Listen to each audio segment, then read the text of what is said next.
Isang mapagpalang umaga po sa gabing ito, mga minamahal na kapatid. Buhay po ba ang Diyos? Sa gabing ito po ay mapapalad tayo sapagkat tayo napili ng Ama sa laksang bilang ng tao upang kanyang makatipan sa katauhan ng kanyang taong kinalugdan, ang ating mahal na Apo Conching. Ang una ko pong tatawagin na ating kapatid na magbabahagi sa kadakilaan ng Ama sa kanyang buhay.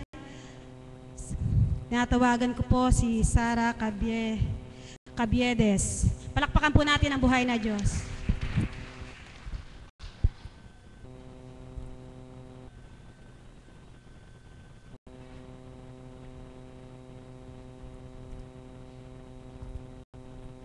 Sabong mapagpala na umaga sa gabing ito. Unang-una po, pasasalamat at papuri ang tinataas ko sa Ama. Dahil po ako po napunta sa dakong ito sa tulong po ng mga taong malapit po sa akin. Sa dati ko pong buhay, ako po isang napaka-makasalanang anak, napaka-makasalanang tao. Ngunit nang ako po mapunta sa dakong ito, sa unang pagpunta ko pa lamang po, nagparamdam na po sa akin ang espiritu ng Ama sa katauhan ng mahal na Apo. Simula tapos po, nung mga kailan lang po, may nag-akay po sa akin ng isa kong kapatid upang umattend ng vigil po tuwing Friday po.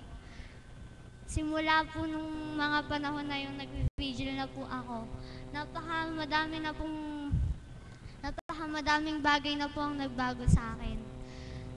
Simula po nung mga panahon na yon, sinuko ko na po ang lahat sa ating Diyos Ama, na lahat ng darating na pagdadalisay sa akin, agad ko pong idinudulog sa Kanya, agad po akong lumalapit sa Kanya, na dati po hindi ko po ginagawa sa dating buhay ko.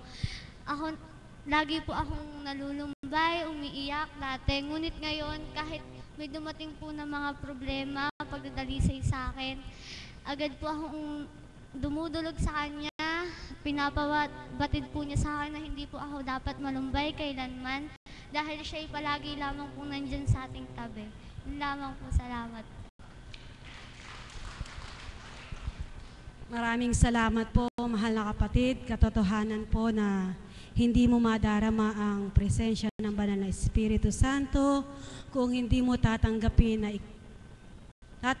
ng bawat isa sa atin na tayo ay makasalanan, na hindi natin pwedeng sabihin sa sarili natin, wala akong kasalanan, wala akong ginagawang mali. Kung hindi, ang nais ng Ama sa tuwin na magpakababa, tumanggap tayo sa Kanyang harapan na ituring natin sa tuwin na siya'y kasama natin, na wala tayong magagawa kung hindi niya loloobin at ipagkakaloob na ito ay ating magawa.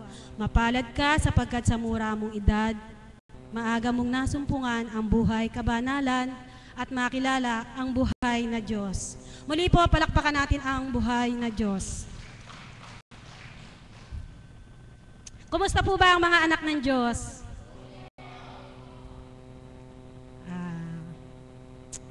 Isang kapatid po natin ang muli tatawagin ko upang maghayag sa kadakilaan ng Ama. Isang kapatid po natin na kada linggo po nagkukuhan sila dito, nagbibidya, nag-aalay, na hindi hadlang ang kalayuan upang tumalima sila sa kalooban ng Ama. Tinatawagan ko po si kapatid na Belen Mabinta ng Tondo. Palakpakan po natin ang buhay na Diyos.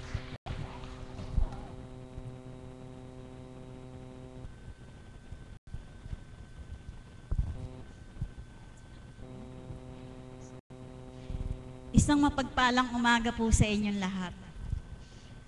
Ang i-share ko lang po sa inyo yung pong nangyari sa akin nung nakaraang linggo.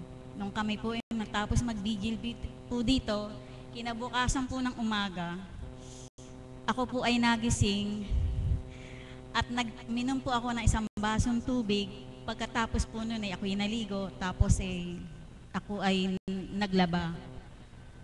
Nung ako po ay naglalaba, nakaramdam po ako ng pananakit ng tiyan na ang sakit po ng tiyan, umaabot na po dito. Hindi ko po intindi po yun, basta lang po ako'y kusot lang po ng kusot. Pero talaga pong hindi ko po malaman ang aking gagawin. Nung nag-isip po ako, kumakanta po ako ng pansarili ko, may pinapatid po sa akin ng ama. Sabi niya gano'n, "Anak, bakit hindi ka uminom ng isang basong tubig na malinggam-gam at kumuha ka ng 3 butil ng asin at yun ay iyong inumin?" Kay dakila po ng ama.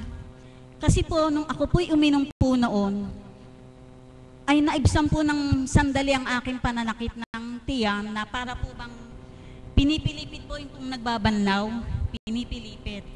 Nung ako po'y nakainom noon, talaga pong napakadakila ng ama. Siya po ang nagbigay po sa akin ng lakas at ng tibay ng loob. Sa pananalig ko po sa kanya, sa pag-inom ko lang po ng tubig na yon ay ako po ay naibsan. Nandun po nung pagkainom ko po ng tubig na yon, nasuka po ako.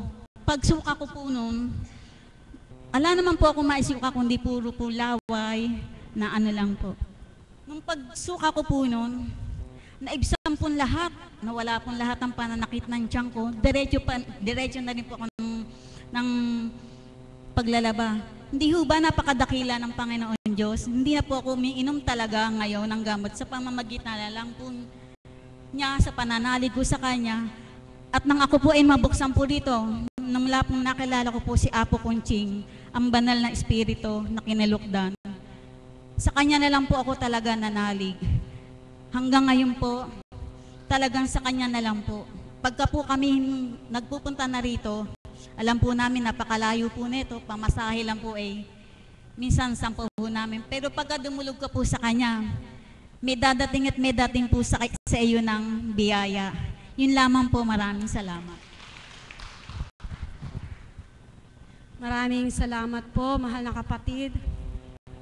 Katotohanan po na sa dakong ito, ang pananalig mo, ang pag-asa mo sa Diyos na buhay, na simpleng instrumento, isang simpleng kaparaanan na konting asin, maligamgam na tubig, kagalingan ay kakamtin mo dahil nagtiwala ka, nanalig ng buhay na Diyos ay kasama mo at siyang gumagabay sa iyo, nangangalaga rin kung ikaw ay buong pusong humihingi ng saklolo sa Kanya. Na simpleng paraan, subalit napakahirap gawin sapagkat mahirap magtiwala sa hindi mo nakikita, sapagkat ang tao ang gusto hiwaga muna bago magtiwala. Subalit sa Ama ang nasa niya, magtiwala ka at ipakikita niya kung paano siya gagalaw kikilos sa iyong buhay. Muli po, palakpakan natin ang buhay na Diyos sa Kanyang kadakilaan sa ating mahal na kapatid. Ang susunod ko pong tatawagin ay ang ating kapatid na isang buhay na patotoong sa pagtitibay at pag-asa, hindi ka mabibigo at walang bakas na makikita sa iyong balat. Natawagan ko po ang ating kapatid na si Jonah Cortez na Tondo, Maynila. Palakpakan po natin ang buhay na Diyos. Isang mabagpalang umaga po sa ating lahat. Tunay nga pong buhay po ang Diyos sa lugar na ito. Kanina pong gawain ng tanghali, nung pong tumayo rito sa harapan yung bata po na malaki yung tiyan, na nagpatotoo po yung kasama yung nanay niya, naiyak po ako kasi nanumbalik po yung dating nangyari po sa akin na kung babalikan ko po, parang lahat po ng makakita sa lugar namin wala po akong pag-asa, na wala na po akong kagalingan ng mga time na yon. Subalit sa kaparaanan po ng Ama, sa pamamagitan po ng mahal na Apo Conching, narito na po ako ngayon sa harapan nyo na para pong walang nangyari, na wala pong bakas, dahil po sa pananalig at pananampalataya po sa Kanya ng buong puso.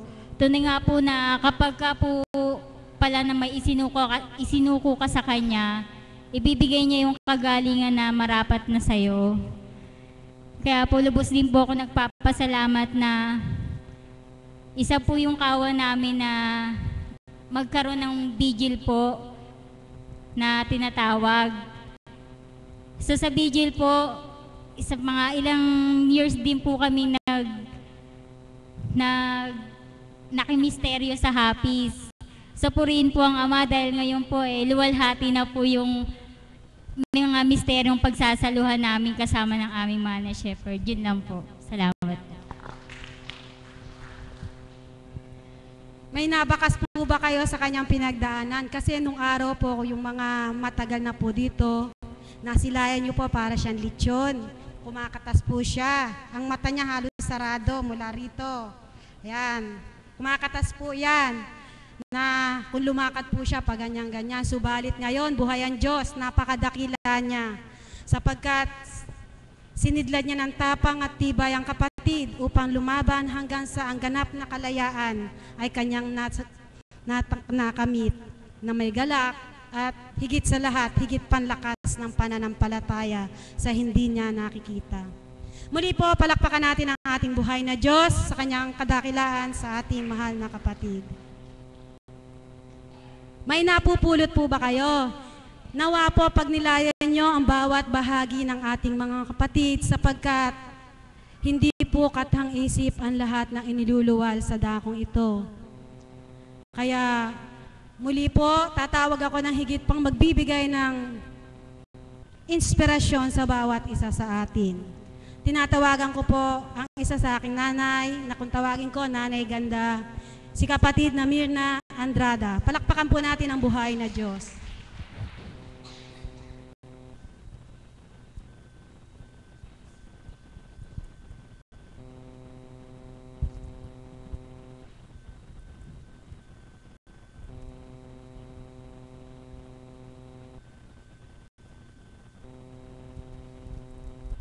Purihin at dakilain ka, Ama. Salamat pong muli sa pagkakataong ito. Niloob mong ako'y tumindig sa harapan upang magbahagi sa aking mga kapatid. Hinihiling ko po, Ama, mangon at maghari ka sa pagbabahagi ko sa kanila. Amen. Buhay po ba ang Diyos? Napakadakila po ng Panginoon. Paano po akong tatanggi sa Ama? Ako po yung madalas magbahagi na kapag tinawag ka, wag kang tatanggi. Amen po ba? Kasi po kaninang nagjo-joyful ako, damandama ko po kasi yung dulog na panalangin ng ating kapatid na Anali.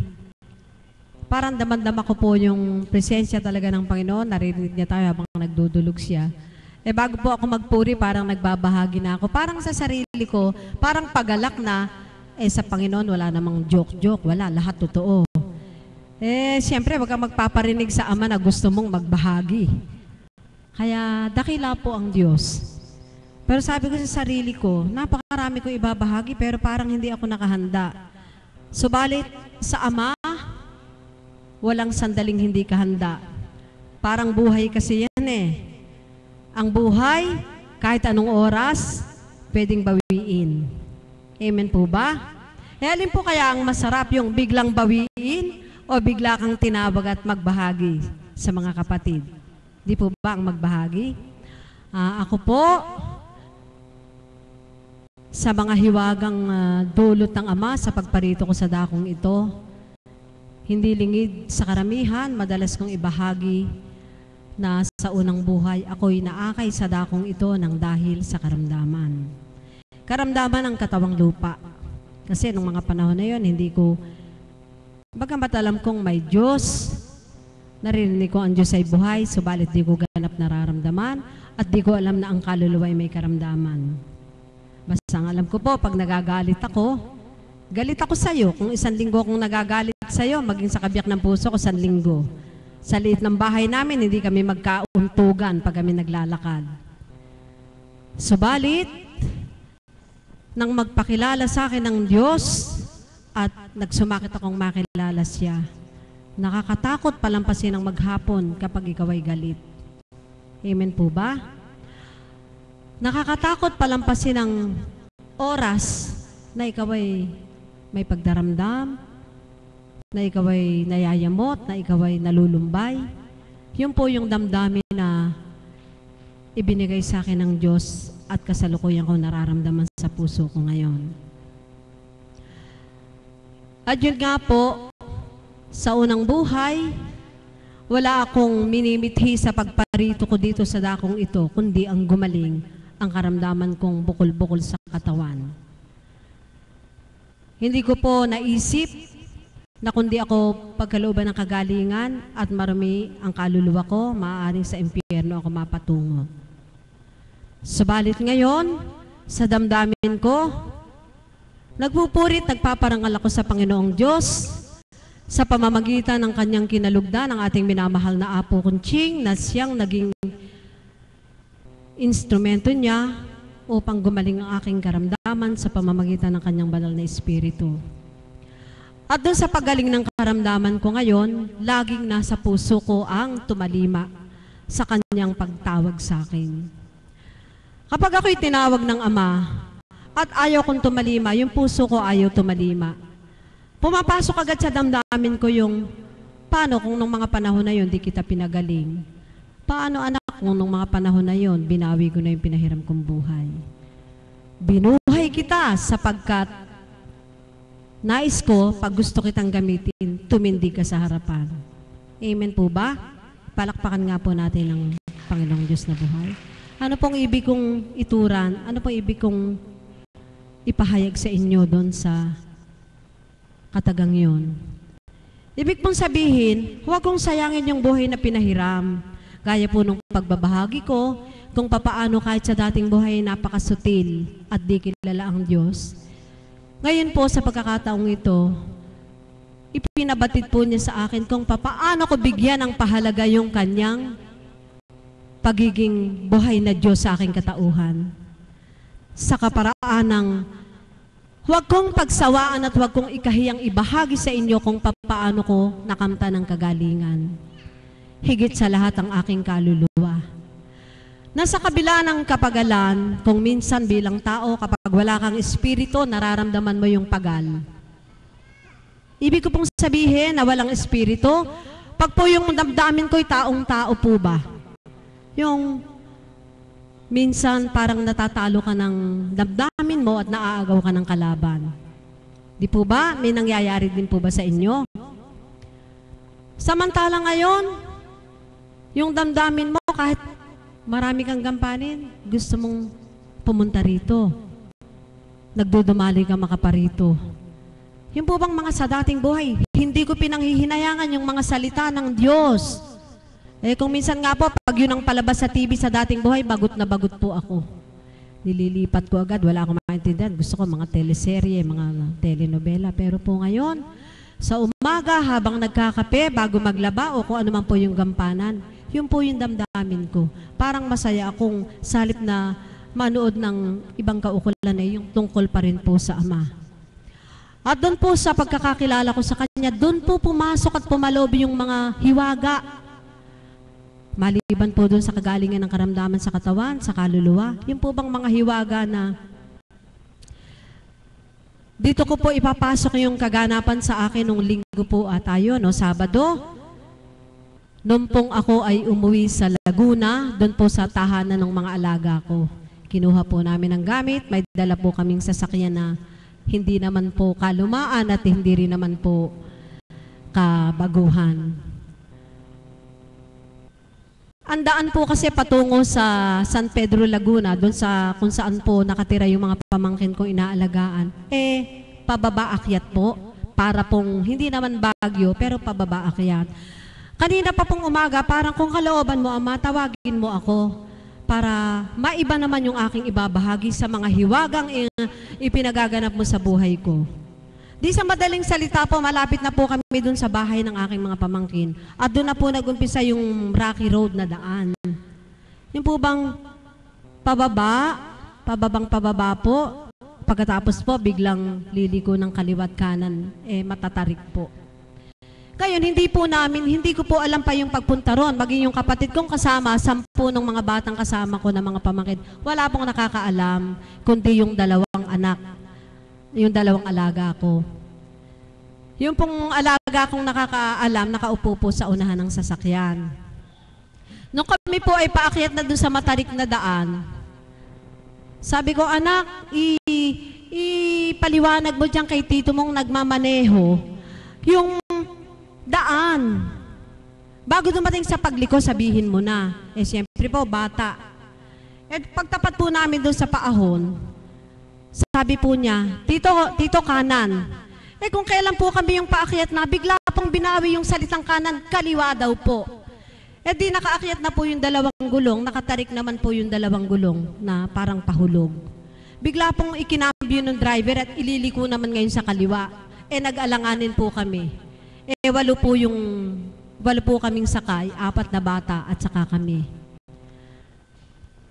Napakadakila po ng Diyos. Sa dating buhay ko po yun. Sigaw na ako ng sigaw. Yung para po bang nagigitla. Bumaba po yung bayaw ko sa unahan. Kitang-kita ko po ang kanyang kaanyuan. Nakaganon po dun sa sasakyan, dun sa unahan. Para pong inyaakyat niya ganon, tinutulak niya. Ako naman po, ng mga sandali, ano po yung mga bata. Ay, paano? Sabi po, parang mahuhulog kami. Kasi hindi na po mabawi ng manubela yung sasakyan kasi hindi nga po kabaguhan. Medyo po luma na. Nagkataon po, may bata pang padating. May batang maliit na padating. Tapos may isang babaeng padating na siguro po mga kasing edad ko. Paray lang po ang senyas ko, ganun ako ng ganun. Sabi ko, Ama, sa pagkakataong ito, sa kapangyarihan mo, ibahagi mo po sa akin kung ano po ang marapat kong tupdin. Sulong, sabi niya. Bumaba kayo, kayo'y pangangalagaan ko, hindi kayo maaano. Ipinaisip po sa akin na lagyan ng bato, yung kahit batong maliit yung gulong, na para maging sanggal lang po doon sa posibilidad na mahulog. Sa madaling salita po, bumaba kami. Nakahulog po yung dalawang gulong, nakaakyat yung dalawang gulong. Yung pong 4 na mga pamangking ko, 10 ng kapatid ko, bali 6 po kami sa labas, nakatulak po kami sa puwit. May dumadating po sa kaliwang isip ko, pag nahulog yan, lahat kayo patay. Ganun po yung dinadating sa isip ko. Ano po yung kwento dun sa pagbabahagi ko na to? Wala na po akong maisip. Ang sabi ko na lang po,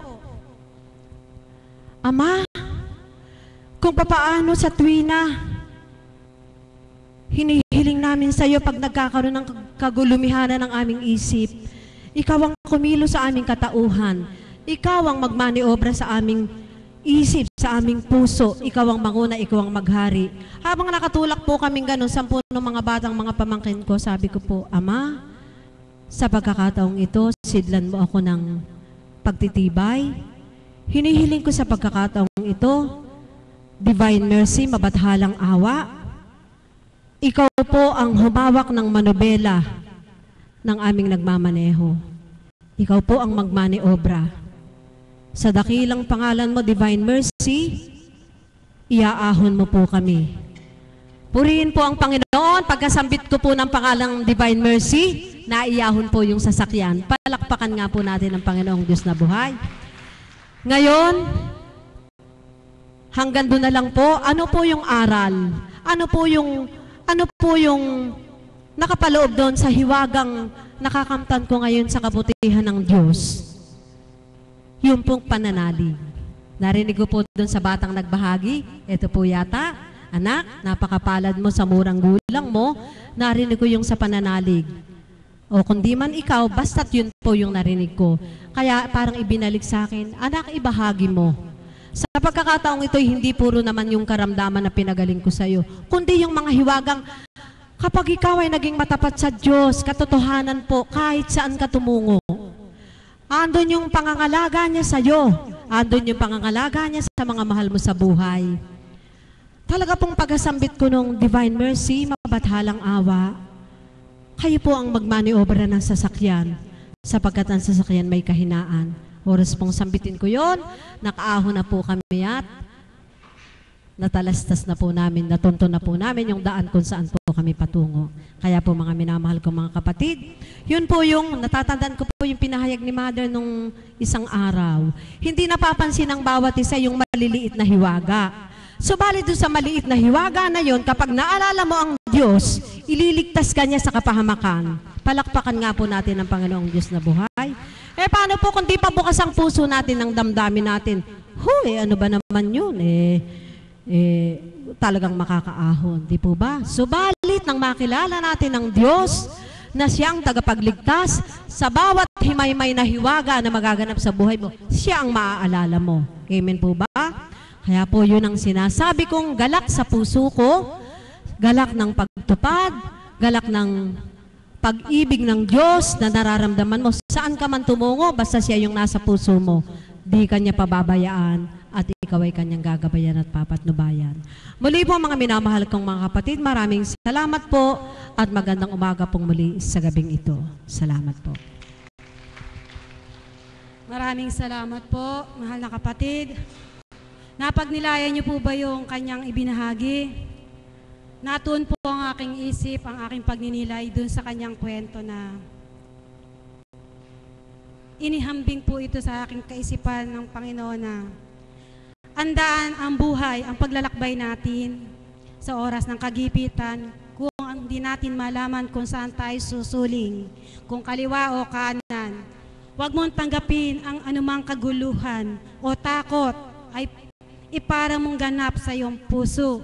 Pumanatag ka, manalangin ka, dumulog ka at humingi ka ng awa pagkat ang Diyos ay lagi mong kapiling at mahal ka, hindi ka pababayaang mapahamak 10 ng iyong mga kasama.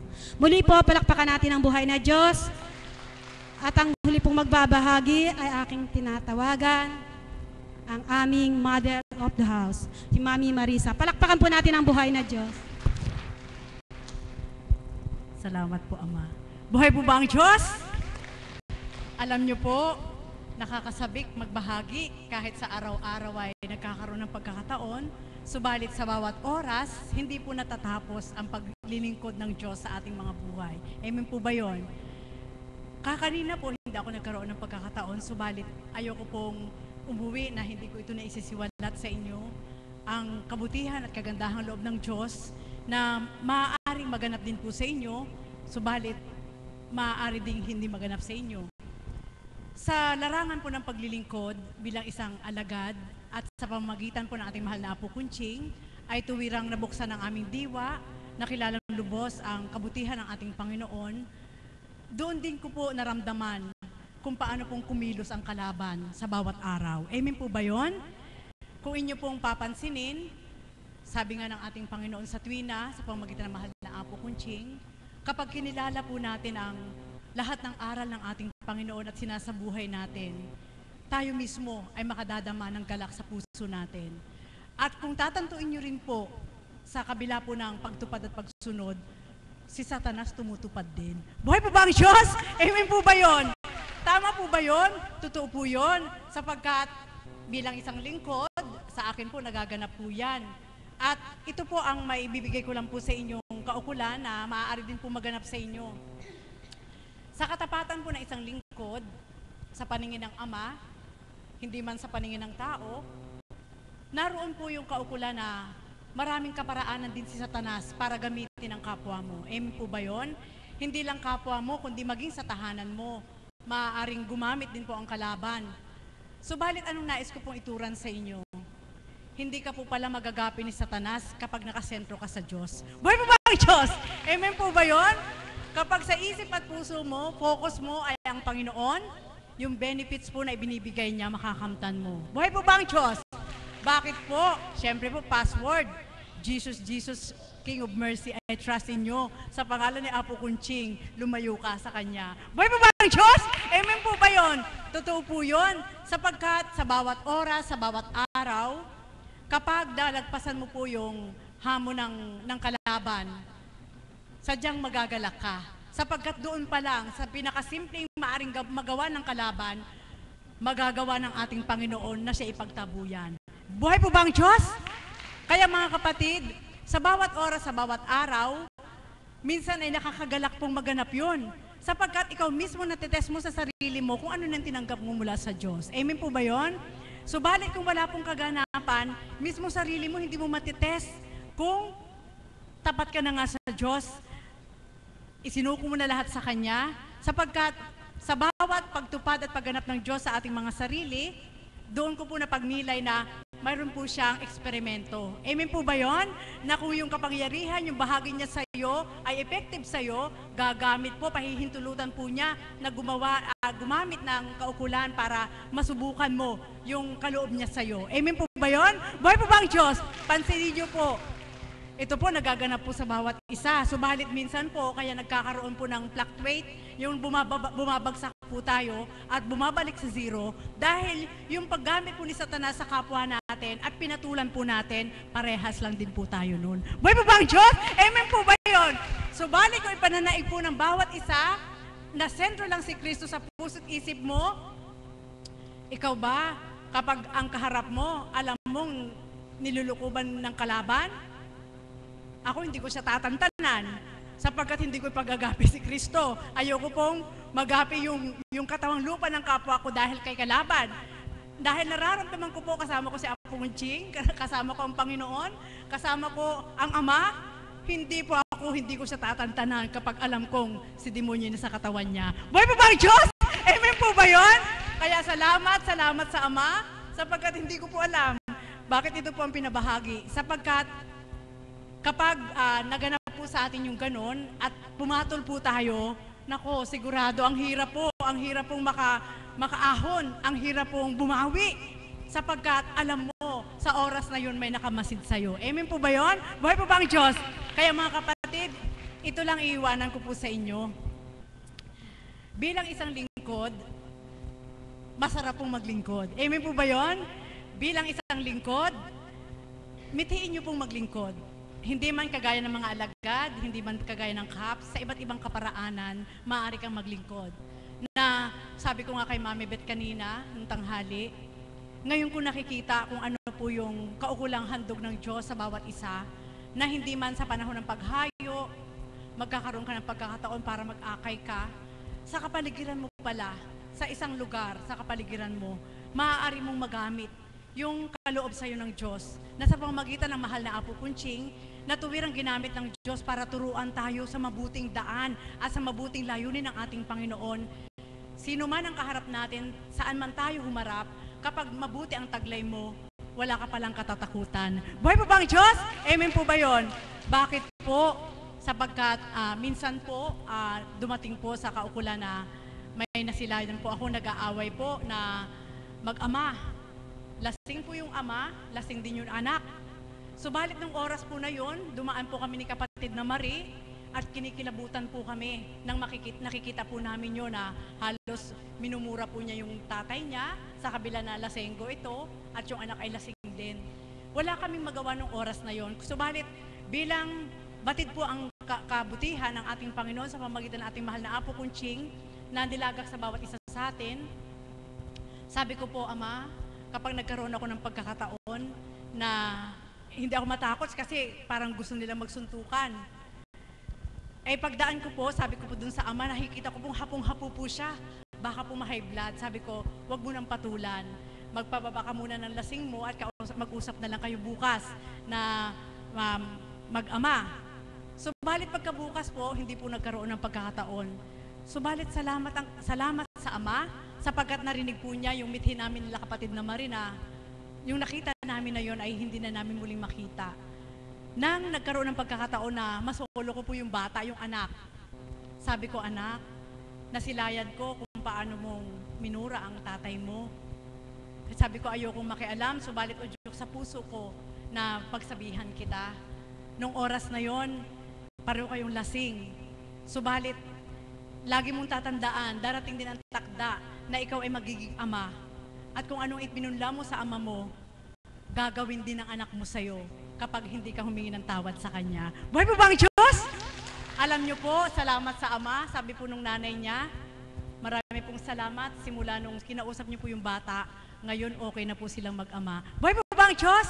Bakit ko po ito pinatotoo? Sapagkat kapag ikaw pala ay lingkod ng Diyos at alam mo yung totoo, maaari kang hindi maghihimaso kundi maaari mong ialay sa kanila yung gawaing ito na sa pamamagitan nating mahal na Apo Kunching, tayong lahat ay nakababatid kung ano yung tama at mali.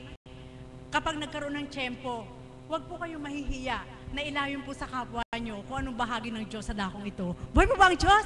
Sapagkat doon ko po na nararamdaman na sa oras po pala ng pagbibigay ng kabutihan sa kapwa mo, ang Diyos ay kasama mo rin, na hindi ka niya ipapahiya at bibigyan niya ng kaganapang totoo sapagkat batid mo na siya ang pinanaligan mo at siya ang pinangangalandakan nyo.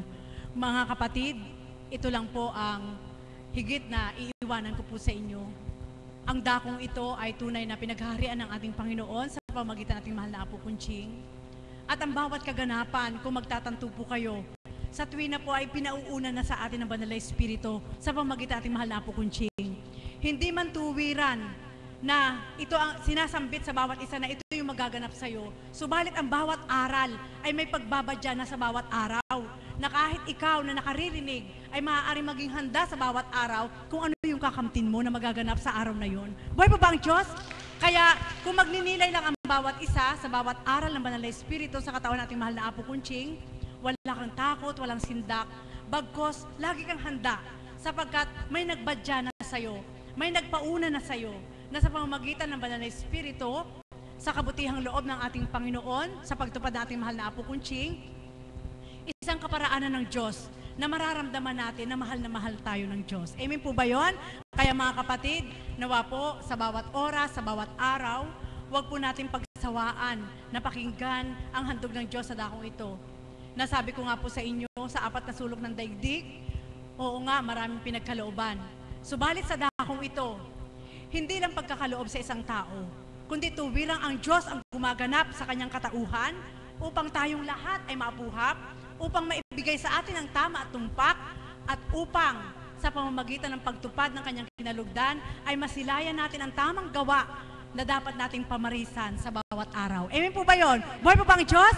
Kaya mga kapatid, sabi ko nga po sa inyo, hindi ko kayo iniingganyo. Subalit kayo rin, marami na kayong kilala na mga tumutupad sa kalooban ng ating Panginoon.